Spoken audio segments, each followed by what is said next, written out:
اگر میں اس مہینے کی حقیقت رکھنا چاہوں شرعی اعتبار سے تو 2 احادیث رکھ کر بات ختم کر دینی پڑیں گی مجھے، بس یہی اس مہینے کی فضیلت ہے، اور دونوں کی دونوں روایتیں اللہ کے رسول صلی اللہ علیہ وسلم سے جو ہے صحیح حدیث جو ہے صحیح مسلم کی روایتیں ہیں، اور اس حدیث میں آپ صلی اللہ علیہ وسلم نے، بلکہ 2 مختلف حدیثوں میں آپ صلی اللہ علیہ وسلم نے اس مہینے کی فضیلت بیان کر دی۔ اگر اس مہینے کی فضیلت ہم سمجھ گئے تو میں سمجھتا ہوں ہمارے لیے کافی ہوگا، لیکن فضیلت تو بہرحال بہت مختصر ہے، لیکن جو رسومات اور جو چیزیں ہو رہی ہے وہ اتنی کثیر تعداد میں ہیں کہ ہم بھی کبھی کبھی مغالطے میں آ جاتے ہیں کہ ٹھیک ہے یہ 2 تو ہوں گی، ہو سکتا ہے اس کے علاوہ بھی ہو۔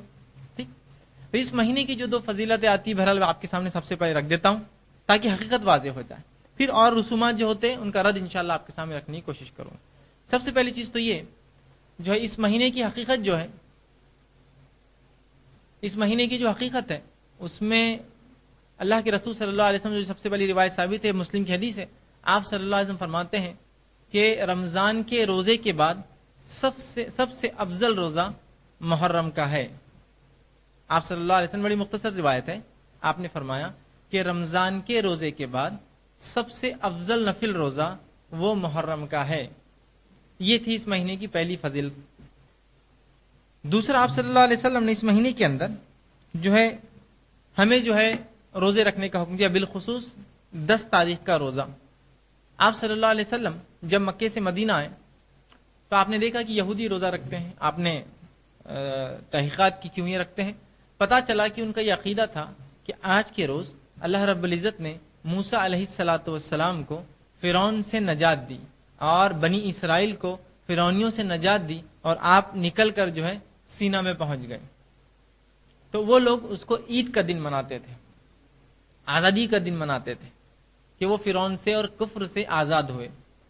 جب آپ صلی اللہ علیہ وسلم کی بات پتہ چلی تو آپ نے کہا کہ ان کے بنسبت موسیٰ سے ہم زیادہ قریب ہیں۔ انہوں نے تو لفظی طور سے کہہ دیا کہ وہ ایمان لائے موسیٰ پہ، لیکن اعمال کے اعتبار سے تو انہوں نے کافی کچھ بدل چکے تھے۔ ہم زیادہ قریب ہیں موسیٰ سے، لہٰذا ہم بھی روزہ رکھیں گے، لیکن یہودیوں کی مخالفت میں ہم جو ہے 2 روزے رکھیں گے۔ یہودی 1 رکھتے تھے، وہ تھا 10 کا روزہ شکرانے کا، ہم 2 رکھیں گے، ایک پہلے یا ایک بعد میں، مطلب 9-10 یا 10-11 کا۔ بس اس مہینے کی یہ 2 ہی فضیلتیں ثابت ہیں، اور دونوں ہی مسلم کی روایتیں، دونوں ہی صحیح ہیں۔ بس یہ تھی اس مہینے کی حقیقت اور اس مہینے کی فضیلت۔ تیسری اس مہینے کی جو فضیلت ہے بہرحال وہ یہ ہے، بلکہ سب سے اول ہے، وہ یہ ہے کہ یہ اللہ کے نزدیک محترم مہینوں میں سے ایک مہینہ ہے۔ اللہ رب العزت نے قرآن میں فرمایا کہ اللہ سبحانہ تعالیٰ نے جب سے زمین و آسمان کی پیدائش کی تب سے اللہ کے نزدیک مہینوں کی گنتی 12 ہے، اور اس میں 4 مہینے حرمت والے ہیں۔ اللہ نے جب سے زمین و آسمان کی تخلیق کی، مہینوں کی گنتی اللہ کے پاس 10 پر 2 12 ہے، مطلب مہینوں میں آگے پیچھے کرنا یہ کفر ہے، تو اللہ کے نزدیک گنتی 12 ہے صرف، اور ان 12 میں 4 مہینے محترم ہے۔ 3 متواتر ایک کے بعد ایک آتے ہیں، ایک الگ سے آتا ہے۔ 3 کون کون سے آتے ہیں؟ ذی القعدہ، ذی الحجہ، محرم، تینوں ایک کے بعد ایک، اور ایک جو آتا ہے وہ آتا ہے رجب۔ یہ 4 مہینے جو ہے یہ محترم ہے اللہ کے نزدیک۔ یاد رکھیں، سال کی گنتی کے اعتبار سے چلے تو محرم، رجب، ذی القعدہ، ذی الحجہ، ٹھیک، تو یہ 4 مہینے محترم ہے اللہ کے نزدیک، جس میں سے ایک محرم ہے۔ تو محرم کی پہلی فضیلت، اللہ کے نزدیک یہ محترم مہینہ ہے، اسی لیے اس کا نام خود محرم ہے، حرام کردہ، مطلب وہ کام جو عموماً عام دنوں میں کیے جا سکتے ہیں ان ایام میں مخصوص جو ہے خصوصاً حرام ہے، جیسے کہ جنگ کرنا، بدلے لینا، یہ منع ہے اس میں۔ ہاں کوئی آپ پر حملہ کرے تو آپ جواب دے سکتے ہیں، لیکن آپ پہل نہیں کریں گے اس معاملے میں۔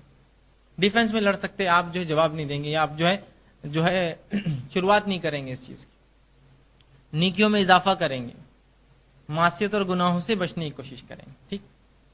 دوسری فضیلت، اس کا روزہ سب سے افضل ہے۔